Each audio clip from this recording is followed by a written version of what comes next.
On February 23, 1847, in the dusty mountains of northern Mexico, General Zachary Taylor's defensive line is buckling under intense, extreme pressure. General Antonio Lopez de Santa Anna has thrown a hardened army of 20,000 men against a desperate, outnumbered force of just 4,700 American volunteers. The American position is tearing apart. Casualties are mounting rapidly, and the front line is mere moments away from total collapse. Yet, whether this single defensive line holds or shatters will determine who controls the final borders of the American West. By 1846, a bitter border dispute over Texas and the drive for westward expansion pushed the U.S. and Mexico into open war. But the next year, Washington suddenly shifted strategy, pulling Taylor's veteran troops south toward Mexico City. Mexican leadership recognizes the vulnerability. Santa Anna immediately marches his massive force north, gambling that he can crush the weakened American army before any reinforcements arrive. By pivoting their grand strategy, American commanders accidentally engineered a terrifying vacuum, trapping a small, largely untrained militia in a massive battle they were never equipped to fight. Instead of attempting a doomed retreat, Taylor decides to stake his army's survival on a specific piece of terrain near a hacienda called Buena Vista. Looking at this 3D model of the pass, jagged mountains and impassable ravines create a severe natural bottleneck. This geography neutralizes the Mexican army's size advantage. Santa Anna cannot stretch his lines, forcing his massive forces to compress into a narrow, ineffective formation. For 2 grueling days, wave after wave of Mexican infantry and cavalry crash into the choke point, relentlessly probing the American lines for any physical weakness.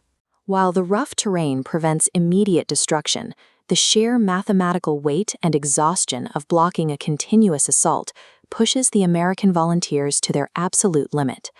By day 2, volunteer units finally fracture under the intense pressure, tearing dangerous, gaping holes in the American defense. Survival comes down to one ultimate tactical countermeasure. Skilled American artillery crews haul their cannons into the breaches, firing devastating close-range blasts directly into the advancing Mexican ranks. One artillery officer, Captain Braxton Bragg, executes a series of aggressive, last-minute barrages that successfully plug the collapsing gaps at the most critical moments. The combination of the geographic bottleneck and continuous shrapnel inflicts a catastrophic human toll on the tightly packed Mexican formations. Despite still heavily outnumbering the Americans, the staggering losses force Santa Anna into a corner. Overnight, he abruptly withdraws his army and retreats south. The precise application of rugged terrain and artillery fire allowed a skeleton crew of volunteers to survive an overwhelming onslaught and permanently halt the Mexican counteroffensive. Buena Vista was a purely defensive stand, yet its strategic effect was terminal for Mexico. The victory permanently secured United States control over the Northern Territory and broke the Mexican military's momentum. Leveraging that momentum, American forces push all the way to Mexico City by September 1847, forcing a devastated Mexican government to surrender.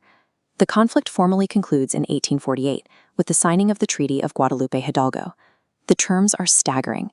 Mexico is forced to cede an enormous stretch of land, instantly expanding the United States by roughly 500,000 square miles. This map shows the exact land transfer, carving out the future borders of California, Nevada, Utah, New Mexico, and most of Arizona. Back east, the political fallout is immediate. Zachary Taylor's reputation as the general who held the line against impossible odds wins him the presidency just 2 years later. A desperate stand in an isolated mountain pass served as the geopolitical anvil on which a coast-to-coast American empire was forged. Next time, America turns its weapons on itself.